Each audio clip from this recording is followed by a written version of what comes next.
दिग्विजय सिंह पहुंचे लोकायुक्त कार्यालय। अवैध रेत खनन को लेकर की शिकायत, बीजेपी नेताओं पर लगाए मिलीभगत के आरोप।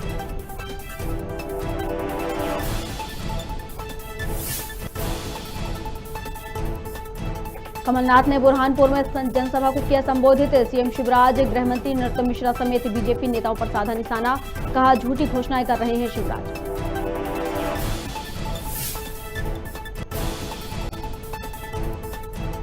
बड़नगर विधानसभा से कांग्रेस पार्टी के विधायक मुरली मोरवाल का पुत्र गिरफ्तार। दुष्कर्म का आरोपी है विधायक पुत्र करण मोरवाल। गिरफ्तारी पर 25,000 का था इनाम।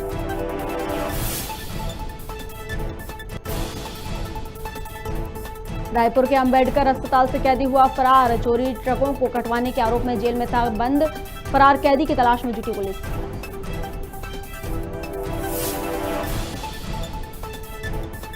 और ठीकरी नेशनल हाईवे बाईपास पर दर्दनाक हादसा।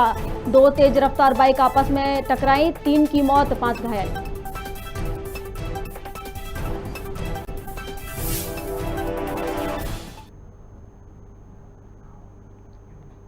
नमस्कार, खबर भारत देख रहे हैं आप। मैं हूं आपके साथ प्रियंका। चलिए बढ़ते हैं खबरों की ओर। पूर्व मुख्यमंत्री दिग्विजय सिंह अवैध रेत खनन को लेकर लोकायुक्त कार्यालय पहुंचे हैं। दिग्विजय सिंह ने खनिज मंत्री के गृह जिले पन्ना में हो रहे अवैध खनन की शिकायत की है और कहा है कि किसानों की शिकायतों के बाद भी लगातार खनन हो रहा है, जिसमें बीजेपी अध्यक्ष वीडी शर्मा सहित बड़े नेताओं के नाम शामिल होने के आरोप लगाए हैं। चलिए हम आपको सुनाते हैं कि दिग्विजय सिंह का क्या कुछ कहना है इस मामले पर। पहुंचे थे क्या जी? पूरे मध्य प्रदेश में आराम से भाई, पूरे मध्य प्रदेश में रेत खदानों की अवैध खनन हो रहा है और ऐसे कई प्रमाण हमारे पास आ रहे हैं जिसमें कि खुलेआम अवैध खनन हो रहा है। हमने और जिलों में तो बात नहीं की, स्वयं खनिज मंत्री के गृह जिले में पन्ना में किस प्रकार से अवैध खनन किया जा रहा है, उसके सप्रमाण एफिडेविट के साथ लोगों के हमने प्रमाण माननीय लोकायुक्त जी को दिए। खुलेआम रॉयल्टी की चोरी हो रही है, किसानों के खेतों में मशीन लगाकर रेत निकाली जा रही है और लोगों ने शिकायत की है तो प्रशासन ने 3-4 परमिशन दी हैं। लगभग 100 से ज़्यादा खेतों पर ये शिकायत आई है। मेरा आरोप है कि वहाँ के जिला कलेक्टर, खनिज अधिकारी और स्वयं खनिज मंत्री सब उसमें शामिल हैं और इसकी हमने माननीय लोकायुक्त से जांच की मांग की है। ये भी मैं बता देना चाहता हूँ कि इसमें भारतीय जनता पार्टी के अध्यक्ष श्री वीडी शर्मा जी वहाँ के सांसद हैं और ये भी शिकायत मुझे मिली है कि उनका भी इसमें सहमति है। इसलिए हम चाहते हैं कि माननीय लोकायुक्त जी इससे जो पुलिस संगठन है लोकायुक्त का, उसके माध्यम से वे उसकी जांच कराएं और जो वह ठेकेदार है वो उसकी हरियाणा में भी ठगी का एक प्रकरण चला हुआ। जिला होशंगाबाद के कलेक्टर से भी उसको नोटिस मिला हुआ है और खुलेआम अवैध खनन हो रहा है और अधिकांश रेत जो है उत्तर प्रदेश भेजी जा रही है। खबर भारत लगातार रेत उत्खनन के मुद्दों को उठा रहा है। इसी को लेकर कल शाम 7:30 बजे भी खबर भारत की डिबेट में इस मुद्दे को उठाया गया था, जिसके बाद दिग्विजय सिंह ने इस मुद्दे को उठाया है। नहीं है, सरकार को लाखों रुपए के राजस्व की हानि हो रही है जो नहीं होनी चाहिए थी। लेकिन जो भी मामला है देखा तो रायसेन, छतरपुर, सागर, अलीराजपुर, छिंदवाड़ा, अशोकनगर, भिंड, ग्वालियर, दतिया, खरगोन और शिवपुरी वो जिले हैं जहां पर अभी भी रेत माफिया सक्रिय हैं, जो सरकार की आंखों में धूल झोंक कर वहां से रेत खनन कर रहे हैं और लाभ कमा रहे हैं। इस सरकार भी जो राजस्व मिलना चाहिए था नहीं मिल पा रहा है। कुछ मेहमान साथ जुड़े, परिचय करा दें आपका। हमारे स्टेट हेड पंकज गुप्ता के साथ जुड़े हैं। पंकज जी, लगातार एनजीटी की रोक हट चुकी है इसके बाद भी, लेकिन जो ठेकेदार का चयन होना चाहिए था चयन नहीं हो पाया है, और उसके बाद भी जो ठेकेदारों को लाभ मिलना चाहिए तो वो लगातार लाभ कमा रहे हैं, लेकिन सरकार को जो राजस्व मिलना चाहिए था नहीं मिल रहा है, पैसा नहीं मिल रहा है। हृदय जी, बिल्कुल सही बात आपने बताया है कि बिल्कुल इस यहाँ पे अभी जो चल रहा है पिछले कुछ समय से मध्य प्रदेश में, हालांकि रेत अवैध उत्खनन कोई नया मामला नहीं है, बहुत पुराना मामला। सरकार चाहे कांग्रेस की रही हो या भारतीय जनता पार्टी की, रेत उत्खनन एक बड़ा विषय हमेशा से रहा है और इसमें बड़े बड़े लोग शामिल रहे हैं, सत्ता संगठन में बैठे लोग इसके शामिल रहे, इस अवैध उत्खनन में शामिल रहे हैं। तो इसलिए ये तो बिल्कुल ना सोचें कि कैसे इसमें रोक लगेगी, लेकिन ये ज़रूर है कि इससे किसको कितना नुकसान है इसका आकलन ज़रूर कर सकते हैं। और कुल मिला के सरकार का नुकसान है, और सरकार का नुकसान मतलब आम आदमी के पैसे का नुकसान है, क्योंकि सरकार को रेवेन्यू चाहिए होता है। जब वो इस तरह से जो बड़े सोर्सेज हैं जिनसे रेवेन्यू पूरा नहीं कर पाती, तो टैक्स के रूप में या किसी और रूप में पब्लिक से ही हासिल करने की कोशिश करती है। आम आदमी का जो टैक्स का भार है वो काफ़ी हद तक इस तरह से कम हो सकता है और सरकार के विकास कार्य भी ज़्यादा तेज़ी से चल सकते हैं। लेकिन अभी आप देख रहे हो कि कांग्रेस सरकार ने, और चाहे भारतीय जनता पार्टी से पहले रही हो या फिर भारतीय जनता पार्टी रही हो, रेत नीति में कभी भी स्थायित्व नहीं आने दिया। पूर्व मुख्यमंत्री दिग्विजय सिंह रेत खनन को लेकर लोकायुक्त कार्यालय पहुंचे थे। दिग्विजय सिंह ने खनिज मंत्री गृह जिले पन्ना में हो रहे रेत उत्खनन की शिकायत की है और कहा है कि किसानों की शिकायतों के बाद भी लगातार खनन हो रहे हैं, जिसमें बीजेपी अध्यक्ष वी.डी. शर्मा सहित बड़े नेताओं के नाम शामिल होने के उन्होंने आरोप लगाए हैं। खबर भारत लगातार रेत खनन के मुद्दे उठा रहा है और रेत खनन के मुद्दे उठाने के बाद कल शाम डिबेट में भी 7:30 बजे इस मुद्दे को उठाया गया। इसके बाद दिग्विजय सिंह ने इसको संज्ञान में लिया है और इस पर आगे की कार्रवाई की है। और इस पर अधिक जानकारी के लिए हमारे साथ बैरागढ़ से अजय चौक से हमारे संवाददाता जुड़ गए हैं। अजय चौक से जी, जिस तरीके से खबर भारत लगातार रेत खनन का मुद्दा उठा रहा है, उसको लेकर आज दिग्विजय सिंह ने संज्ञान में लिया इस मुद्दे को, क्या कहना चाहेंगे आप, क्या अपडेट है आपके पास? ये राज्यसभा मंत्री और मुख्यमंत्री पूर्व दिग्विजय सिंह ने आज जो कि लोकायुक्त पहुंचे और भी दस्तावेज लेकर वो लोकायुक्त पूछे और शिकायत की गई कि उन खनन जो कि पन्ना जिले के किसानों ने जो शिकायत की गई थी कि उनके खेत से अवैध तरीके से रेत का उत्खनन हो रहा है, और इस मामले को लेकर उन्हें कलेक्टर और भी कई भाजपा के नेताओं के ऊपर निशाना साधते हुए उनको जांच के लिए उन्होंने दस्तावेज दिए हैं उनके खिलाफ। जो भी मामला है जो कि अभी इस समय लोकायुक्त के पास पहुंच चुका है और पूरी जांच के बाद ही दोषियों को कड़ी से कड़ी सख्त कार्रवाई की जाएगी। जी, दिग्विजय सिंह लोकायुक्त पहुंचे थे और उन्होंने कुछ सबूत पेश करने की बात कही है, तो क्या कुछ सबूत हैं, वो कुछ जानकारी आपके पास? जो वो मीडिया के सामने कहते हुए दिग्विजय सिंह ने बस इतना ही बोला है कि वी.डी. शर्मा जो कि वरिष्ठ नेता हैं भाजपा के, उनका और पूर्व जो भी उनके साथ जो पन्ना जिले के अधिकारी हैं, उत्खनन अधिकारी एवं कलेक्टेड महोदय के नाम पर भी वो लोग भी, उनके बारे में बताया कि वो लोग भी इस उत्खनन में शामिल हैं। जी, बाकी के दस्तावेजों की जांच के बाद ही क्लियर हो पाएगा किस किस लोगों का इनमें उत्खनन में शामिल है। जी, देखिए, दिग्विजय सिंह ने सीएम शिवराज और वी.डी. शर्मा पर भी आरोप लगाए हैं, तो इस पर क्या कहना चाहेंगे आप? अभी तो वी.डी. शर्मा जी का ही जिक्र किया है, बाकी मुख्यमंत्री शिवराज सिंह चौहान का तो वैसे उत्खनन जो कि अपने मध्य प्रदेश उत्खनन को लेकर कहा जाता है कि जिस जगह पन्ना जिले के अंदर जो उत्खनन हुआ है उसी पर लेकर अभी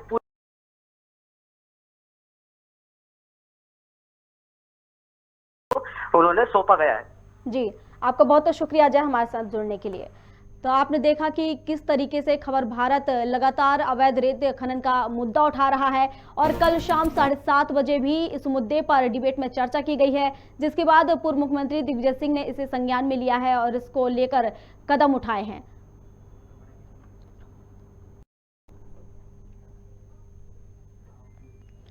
चलिए अगली खबर की ओर बढ़ते हैं। मंदसौर जिले में आए दिन अवैध मादक पदार्थ की तस्करी के मामले सामने आ रहे हैं। एक बार फिर पुलिस टीम ने कार्रवाई की और अंतरालिया फंटे पर 3 महिलाओं को 36 किलो अवैध डोडा चूरा के साथ गिरफ्तार किया है। इस डोडा चूरा की कीमत 72,000 रुपए आंकी जा रही है। महिलाएं पंजाब क्षेत्र की निवासी हैं जो अक्सर धार्मिक स्थल पर दर्शन करने आती थीं और अन्य व्यापारियों से संपर्क कर तस्करी कर रही थीं।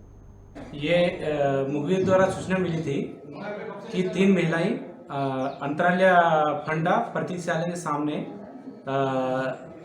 अफीम डोडा चूरा अवैध मादक पदार्थ लेके खड़ी हैं अगर तत्काल दबी दी जाए तो सफलता मिल सकती है। इस पर से मुखबिर सूचना की तस्दीक हेतु हमारा फोर्स रवाना होकर अंतरालिया फंडा प्रतिशाली के पास पहुंचे तो 3 महिलाएं 2 विमल के बैग और एक कपड़े का बना झोले में सामान भरे हुए लिए खड़ी थी, जिन्हें चेक किया तो अब एक डोडा छुरा मादक पदार्थ मिला 36 किलो, जिन्हें नियम अनुसार मौके पर कार्रवाई किया और महिला के 27 का मेमो लिया। उसमें बताया कि कृपाल सिंह पिता रतन सिंह चापाखेड़ी वाले ने दिया, जो उनके मेमो के आधार पर फिर कृपाल सिंह को पकड़ा। कृपाल सिंह ने मेमो बताया कि ईश्वर सिंह और दिनेश ने माल दिया था और उनके कहने पर ये माल दिया था मैंने।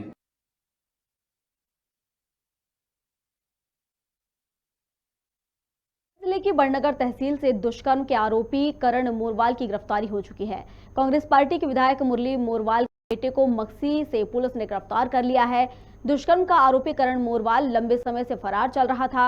आपको बता दें कि इस मामले में खुद गृह मंत्री ने गिरफ्तारी का इनाम 15,000 से बढ़ाकर 25,000 रुपए कर सख्त कार्रवाई के निर्देश दिए थे।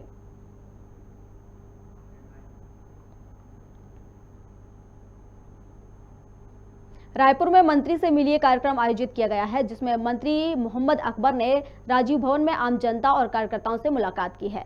इस दौरान मंत्री मोहम्मद अकबर जनता और कार्यकर्ताओं की समस्याओं से रूबरू हुए।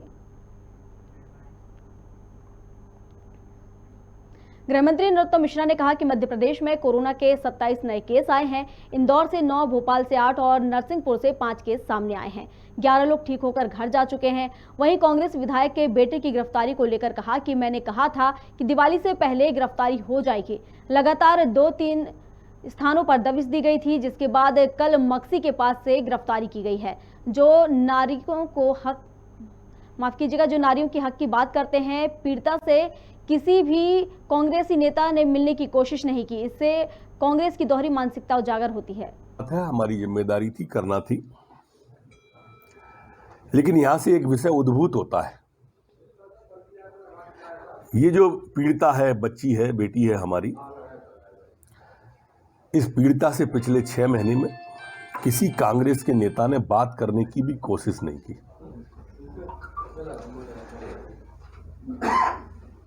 ये वो लोग हैं जो उत्तर प्रदेश में बेटी हैं, लड़ेंगे, नारियों के हक की बात करते हैं। गिरी थाना अंतर्गत नेशनल हाईवे बाईपास पर 2 बाइक की आमने सामने भिड़ंत हो गई है, जिसमें 2 पुरुष व 1 बच्ची की मौके पर ही मौत हो गई है और 5 लोग घायल हो गए हैं। दुर्घटना के बाद मौके पर राह से गुजर रहे लोगों ने मदद के लिए रुककर 108 व पुलिस को सूचना दी और सभी को स्वास्थ्य केंद्र पहुंचाया गया। भोपाल के बैरसिया में बंदरबाट देखने को मिल रही है, जहां सरकारी खाद की बोरी की प्राइवेट में बेचा जा रहा है। बैरसिया तहसील के नजीराबंद थाना क्षेत्र में जहां खेतान खाद की बोरी 350 रुपए में मिल रही है, वहीं डीएपी खाद की बोरी 1500 रुपए में ब्लैक में मिल रही है। हालांकि अब तक इस मामले में प्रशासन ने कोई एक्शन नहीं लिया है। और यही आन के बेटे साहब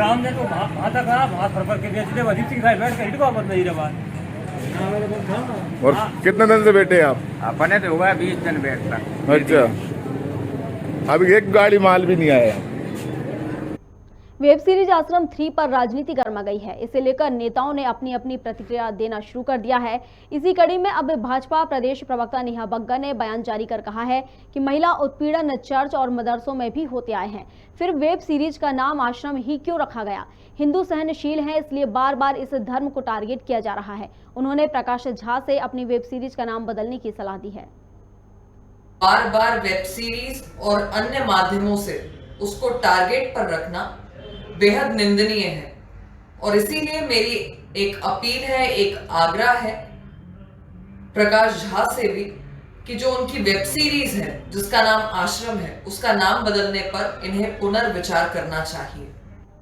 भारत स्काउट एवं गाइड के राज्य मुख्य आयुक्त पारसचंद जैन ने बीजेपी के भोपाल जिला अध्यक्ष सुमित पचौरी को भारत स्काउट एवं गाइड में राज्य आयुक्त के पद पर नियुक्त किया है।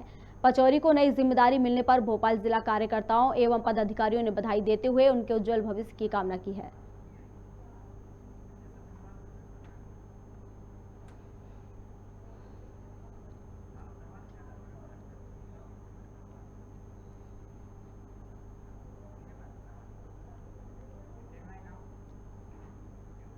लटेरी कृषि विभाग में बीज वितरण के दौरान कर्मचारियों द्वारा किसानों के साथ धोखाधड़ी का मामला सामने आया है। कृषि विभाग के कर्मचारी किसानों से अवैध वसूली कर भाग रहे हैं, जिसको लेकर किसानों ने तहसीलदार अजय शर्मा को एक आवेदन देकर शिकायत की है, जिसमें बताया गया है कि बीज वितरण के नाम पर मोटी रकम वसूली जाती है और ना ही किसानों को बीज मिला है और ना ही उनका पैसा। किसानों ने भ्रष्टाचार और दलाली के गंभीर आरोप लगाए हैं।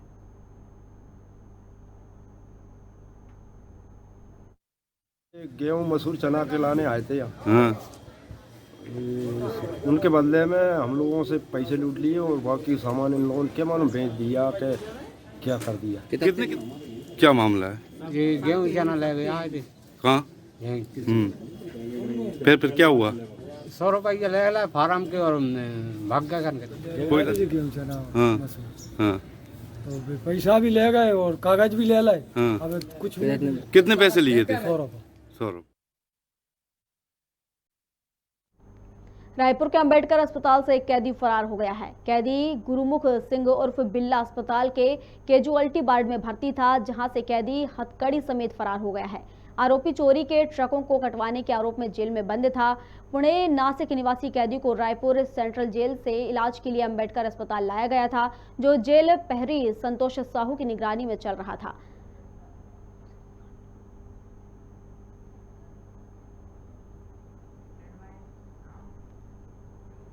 सतना में आतंकवादियों से मुठभेड़ के दौरान शहीद हुए करणवीर सिंह को कई संगठनों ने श्रद्धांजलि अर्पित की है।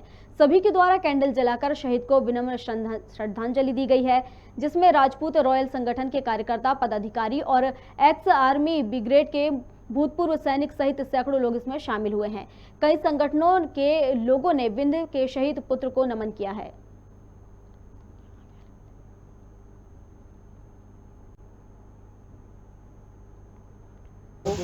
ये दुखद घड़ी में दुख सहने की शक्ति प्रदान करे।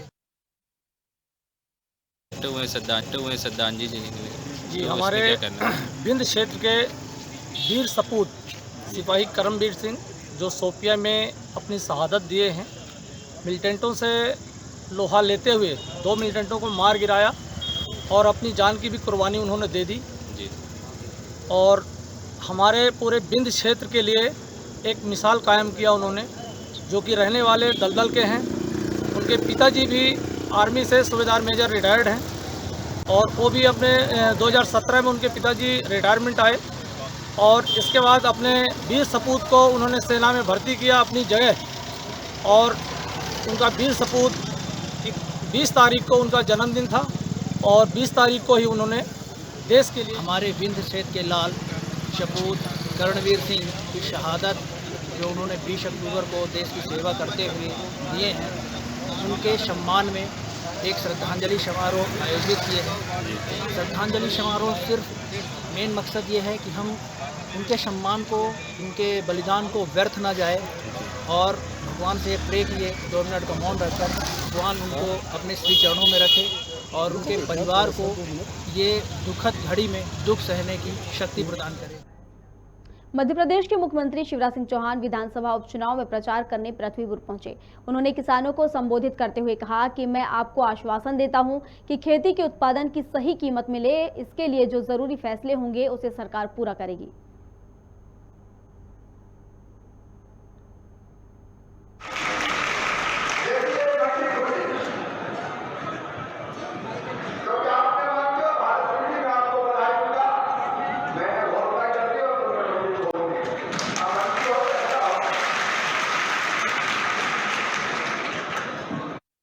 छत्तीसगढ़ के मुख्यमंत्री भूपेश बघेल ने दीपावली को लेकर निर्देश दिए हैं। उन्होंने कहा है कि दीपावली के अवसर पर कुम्हारों, स्व सहायता समूहों और छोटे कारीगरों से कोई शुल्क कर नहीं लिया जाएगा। वहीं बघेल ने लोगों से पर्व पर स्थानीय कारीगरों से सामग्री खरीदने की भी अपील की है। साथ ही उन्होंने जिला प्रशासन से पूर्ण सहयोग मुहैया कराने का भरोसा दिलाया है। प्रदेश भर से जहां रासायनिक खाद की मारामारी चल रही है, वहीं इसी बीच अशोकनगर में रासायनिक खाद की दुकानों पर डीएपी अधिक दामों में बेचे जाने का मामला सामने आया है। जहां रासायनिक खाद तय मूल्य से अधिक मूल्य पर किसानों को अधिकारियों के सामने बेचा जा रहा है, वहीं किसानों ने बताया कि 1200 रुपये कीमत की खाद 1300 रुपये में किसानों को बेची जा रही है, जिसको लेकर किसानों और कांग्रेस कार्यकर्ताओं में आक्रोश है, जिसके चलते अशोकनगर में बढ़ते खाद के दाम पर चक्का जाम किया गया है। कौन सा खाद है? जो गुरमोर है वो 13 रुपये बतावा। बाईची कहाँ से गई? वहाँ से मतलब और यहाँ कितने मिल गए? जो 13 से बतावा। और वहाँ 1000। राजधानी भोपाल में हो रही आश्रम 3 की वेब सीरीज की शूटिंग पर गोरक्षा उत्थान समिति ने विरोध किया है, जिसको लेकर बैरागढ़ में समिति ने थाना प्रभारी ब्रजेश शर्मा को ज्ञापन सौंपा। सीरीज के नाम बदलने को लेकर कहा कि यदि नाम नहीं बदला तो समिति आंदोलन करेगी। साथ ही मुख्यमंत्री शिवराज सिंह चौहान के नाम से बैरागढ़ थाने में ज्ञापन सौंपा है। ज्ञापन में आश्रम के नाम से फिल्म पर प्रतिबंध और फिल्म डायरेक्टर प्रकाश झा पर कार्रवाई करने की मांग की है। और विगत दिनों से देखा जा रहा कि हमारे सनातन धर्म हिंदू धर्म से लोग बाग खिलवाड़ कर रहे हैं। और जिस प्रकार से अभी कुछ दिन पहले एक फिल्म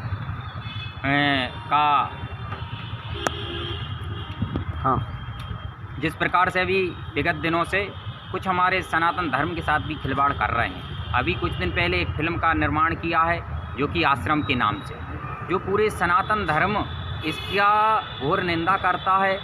और ऐसे डायरेक्टर जो प्रकाश झा हैं और इसके जो कलाकार हैं बॉबी देओल, उनको भी चेतावनी दी कि हमारे सनातन धर्म के साथ खिलवाड़ ना करें। इस फिल्म का जो नाम आश्रम रखा है उस पर तुरंत शासन प्रशासन के द्वारा प्रतिबंध किया जाए। इसके डायरेक्टर पर भी कड़ी से कड़ी कार्रवाई की जाए।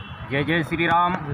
आज संत गौरक्षा उत्थान समिति के तत्वावधान में बैरागढ़ थाने में भोपाल में अखिल भारतीय संत समिति ने आश्रम 3 वेब सीरीज का बहिष्कार किया है। समिति ने सांसद साध्वी प्रज्ञा को सीरीज के विरुद्ध ज्ञापन सौंपा है। ज्ञापन में कहा है कि प्रकाश झा द्वारा निर्मित आश्रम 3 सनातन धर्म के विरुद्ध है। इस फिल्म के माध्यम से संत समाज को बदनाम किया जा रहा है। साथ ही बॉलीवुड पर आरोप लगाते हुए कहा कि बॉलीवुड हमारी धार्मिक भावनाओं, भारतीय परंपरा और संस्कृति पर आघात कर रहा है। वहीं इस मामले पर साध्वी ने कहा कि माननीय मुख्यमंत्री जी और माननीय संस्कृति मंत्री को पत्र लिखेंगे और इस तरह के मामले पर वेब सीरीज और फिल्म को पूरे देश में बैन कराएंगे। किया जा रहा है, उनको बदनाम करने का प्रयास किया जा रहा है। इस कारण से जो भी लोग अगर वहां गए हैं उनको रोकने का प्रयास किया है। वहां क्या परिस्थिति बनी है, ये परिस्थिति पर आधारित होता है कि वहाँ क्या परिस्थिति है, क्या कौन बोल रहा है, क्या कौन कर रहा है, ये हम यहाँ से नहीं बता सकते। परंतु आहत भावना कुछ भी कर सकती है। कोई भी उदाहरण है यहाँ कि अन्य मतावलंबियों ने अगर किसी ने कुछ कह दिया तो कुछ कहा भी नहीं था। कमलेश तिवारी उत्तर प्रदेश में गला काट दिया गया उनका, जबकि उन्होंने ऐसा कुछ कहा नहीं था। क्या है ये? आप लोगों ने कभी प्रश्न किया उन लोगों से कि ऐसा क्या, क्यों? ऐसा एक घटना नहीं है, ऐसी कई घटनाएं हैं कि हमारे देश के हिंदुओं को मार दिया जाता है, परंतु कोई प्रश्न नहीं करता। पर हिंदू अगर कहीं कुछ करता है, अपनी मन की पीड़ा को कहीं व्यक्त करने का प्रयास करता है, तो उसके ऊपर उनको गुंडा कह दिया जाता है। ऐसे लोगों को मैं लानत देती हूँ, ऐसे लोगों को जो हिंदुओं के प्रतिकार को विद्रूप करते हैं। प्रधानमंत्री नरेंद्र मोदी ने आत्मनिर्भर स्वस्थ भारत योजना का शुभारंभ किया है, जिसमें भोपाल सांसद साध्वी प्रज्ञा ने गांधी मेडिकल कॉलेज में वर्चुअली इससे जुड़ी हैं। बता दें कि आत्मनिर्भर स्वस्थ भारत योजना देश भर में स्वास्थ्य सेवा के बुनियादी ढांचे को मजबूत करने के लिए सबसे बड़ी अखिल भारतीय योजना में से एक होगी। वहीं इस मौके पर सांसद साध्वी ने प्रधानमंत्री को धन्यवाद ज्ञापित किया है। काशी से कई 75,000 करोड़ की योजनाओं का शुभारंभ किया है। उसमें पीएम आयुष्मान योजना जो है उसको एक नया रूप दे करके और बहुत अच्छी योजनाएं उसके बारे में लेकर के आए हैं। उसका शुभारंभ था। और भी जो 75,000 करोड़ की योजनाएं आज उत्तर प्रदेश को और देश के एक भाग को दिए हैं। 9 मेडिकल कॉलेज दिए हैं उत्तर प्रदेश को। तो ये जो पूरा कार्यक्रम था आज उसके अंतर्गत था। और ये हेल्थ के विषय में हमारे माननीय प्रधानमंत्री जी बहुत अवेयर है। बुरहानपुर जिले के लालबाग थाना क्षेत्र के पानतोड़ा ग्राम में 22 वर्षीय युवक पंकज सुतार के आर्थिक तंगी के चलते कुएं में कूदकर आत्महत्या कर ली है। बताया जा रहा है कि युवक 3 दिनों से घर से लापता था। मौके पर पुलिस पहुंचकर मामले की जांच कर रही है। वहीं मिली जानकारी के अनुसार युवक अपने पिता के साथ सुतारी का काम करता था और विगत कुछ दिनों से आर्थिक रूप से परेशान चल रहा था। ग्वालियर में एक पत्नी ने अपने पति की हत्या कर दी है। दरअसल पत्नी के अवैध संबंध अपने प्रेमी के साथ थे और प्रेमी के साथ रहने की चाहत के चलते पत्नी ने अपने प्रेमी और प्रेमी की दोस्तों के साथ मिलकर इस घटना को अंजाम दिया है। पत्नी ने अपने प्रेमी से यह भी वादा किया था कि इस बार वह करवा चौथ का व्रत अपने पति के लिए नहीं रखेगी। हालांकि ग्वालियर के चिनौर थाना पुलिस ने तीनों आरोपियों को गिरफ्तार कर लिया है। ये थाना मृतक था, इसकी हत्या असल में पानी का काफी वो था, नहरों में भी पानी था और इसको बड़ी नहर में बेलगड़ा क्षेत्र में डाल दिया गया था और ये बहते हुए किलोमीटर बहते हुए चिनौर आई और वहाँ ये इसको नहर से लाश को निकाला गया और इसका पीएम कराया गया। यदि कहानी है मीनवाइल थाना प्रभारी चिनौर, एसडीओपी भितरवार और एडिशनल एसपी रूरल ये इसमें खोजबीन करते रहे, क्योंकि पहले दिन से ही लग रहा था कि कुछ इसमें गड़बड़ है। तो कुछ इनको मुखबिर से सूचना मिली, कुछ कहानी सामने आई। वो ये सामने आई कि ये व्यक्ति जो मृतक था ये नशा वगैरह काफी करता था और इसकी श्योपुर की देहात थाना पुलिस ने बड़ी कार्रवाई करते हुए 50 ग्राम स्मैक के साथ एक आरोपी को गिरफ्तार किया है। जब्त की गई स्मैक की कीमत 5 लाख रुपए आंकी जा रही है। वहीं आरोपी के पास से एक इलेक्ट्रॉनिक तोल कांटा भी बरामद किया गया है। आरोपी भटगांव राजस्थान का बताया जा रहा है, जिसे कनापुर की पुलिया के पास से गिरफ्तार किया गया है। समय से सूचना मिल रही थी कि हमारी जो युवा पीढ़ी है वो स्मैक के नशे, इस आदत में काफ़ी ज़्यादा लुढ़कती जा रही है तथा उसके चलते हमारे कई सारे छोटे मोटे संपत्ति संबंधी अपराध भी हो रहे हैं। तो इसी ताते में मुखबिर नेटवर्क को एक्टिवेट किया गया तथा लिस्टिंग की गई कौन कौन व्यक्ति इस स्मैक के नशे में और व्यापार में इन्वॉल्व है, उन सभी को चिन्हित किया गया, उनके ऊपर नज़र रखी गई। इसी ताते में अभी कल सूचना मिली थी कि विदिशा जिले में खाद की किल्लतों के कारण किसानों को परेशानियों का सामना करना पड़ रहा है। जहां किसानों को बड़ी मशक्कत के बाद खाद मिल रही है, वहीं किसानों को समय पर खाद नहीं मिल पाने के कारण फसल बोने का खतरा मंडरा रहा है, जिसको लेकर नाराज किसानों ने रोड पर बैठकर चक्का जाम किया है और प्रशासन से शीघ्र अतिशीघ्र खाद की आपूर्ति कराने की मांग की है।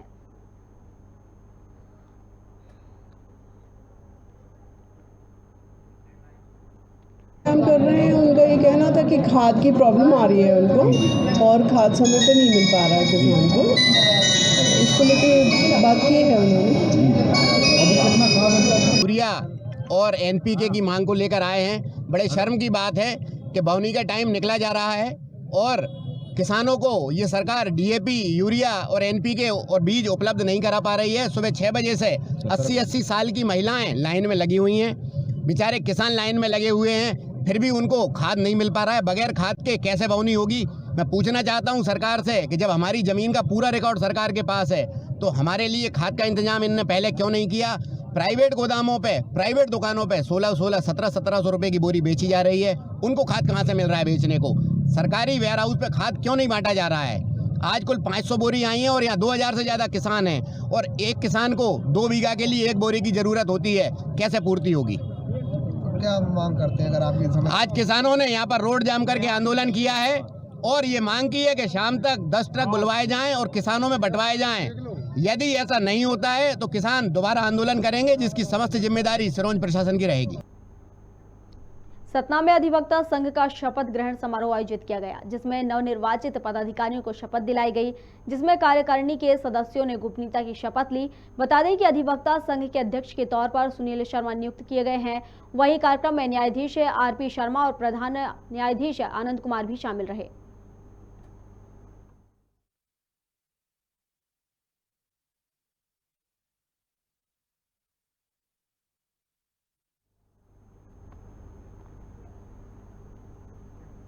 केंद्र सरकार ने अफीम नीति 2021-22 की नई गाइडलाइन जारी की है, जिसका किसान धरना देकर विरोध कर रहे हैं। किसानों की मांग है कि अफीम नीति में बदलाव किया जाए, साथ ही साथ कटे हुए पट्टों को भी बहाल किया जाए। इस दौरान किसानों ने बीजेपी सांसद सुधीर गुप्ता पर भ्रष्टाचार के आरोप लगाए हैं। उनका कहना है कि गुप्ता ने पट्टे बांटने के लिए 5 करोड़ रुपए लिए हैं। जी, इस वर्ष जो है किसानों ने काफ़ी मेहनत की थी और अच्छी अफीम जो है नारकोटिक्स विभाग को तुलाई थी। कहीं न कहीं नारकोटिक्स विभाग द्वारा और राजनीतिक द्वारा जो है बहुत बड़ा भ्रष्टाचार हुआ है और इसमें जो है भ्रष्टाचार में लिप्त जो है बहुत बड़े बड़े अधिकारी जो है 3 से 4 अधिकारी पकड़ाए भी गए हैं, लेकिन अभी तक उनके ऊपर कोई कार्रवाई नहीं हुई है और किसानों के लगभग हज़ारों जो है लाइसेंस जो है इस करप्शन की वजह से कटे हैं। किसानों की अच्छी अफीम है और अच्छी क्वालिटी के अफीम नारकोटिक्स विभाग को तुलाई है। इसी बात को लेकर के आज यहाँ हज़ारों किसान आए हैं। अभी भारत सरकार द्वारा सिर्फ CPS पद्धति द्वारा लाइसेंस देने का नियम जारी किया गया है और उसकी खरीद बिक्री भारत सरकार कैसे करेगी उसका नियम अभी आना बाकी है। जैसे ही नियम आएगा मैं आप लोगों को अवगत कराऊंगा। सर एक बात बताइए, जो CPS पद्धति के दौरान तो जैसे जो आपका पोस्टा दाना निकलता है वो किसानों को नहीं मिलेगा, ये सब नीति बन रही है। और इसके अलावा क्या भाव बढ़ाए जाएंगे? सभी आप लोगों की सभी नीति, सभी जो मांग है उसको आगे हम लोग पहुंचाए हैं और अभी अंडर खबर भारत में खबरों का सिलसिला जारी है। आप बने रहिए हमारे साथ और देखते रहिए खबर भारत। नमस्कार।